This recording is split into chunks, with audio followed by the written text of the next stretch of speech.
I'd like to talk about neighborhood preservation first because that's a key issue. And having been in law enforcement, I know what happens when we let areas decline.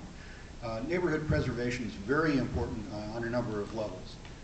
First, you don't want areas to start looking bad, to turn into slums, and ultimately to lose their businesses. There's a theory that circulated for many, many years called the broken window theory. And what that talked about was the fact that once we start allowing a business, a home, to have a broken window, what happens then ultimately is the next neighbor or the next business doesn't seem to care as much. Ultimately what happens is there's just a trend downwards. It can be stopped. The problem is if you allow it to start occurring, it's already gaining a foothold. It's very difficult to reverse when it's already slipped down quite a bit. So you need to get on those things right away. Part of that, of course, is neighborhood preservation and keeping areas that are precious to us. We've talked about Placerita Canyon. There's no question that there's a rural atmosphere there that we don't have in many of the other parts of the city.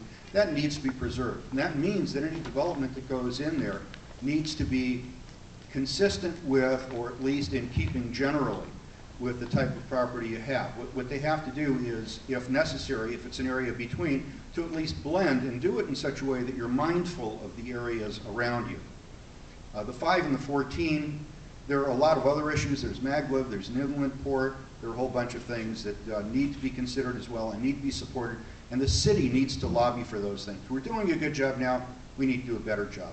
And lastly, I'd like to talk a little about annexation. I'm a strong believer in annexation. I've said it many times, but I think what we also need to do is point out to the residents of the city the advantages to them of annexation as well.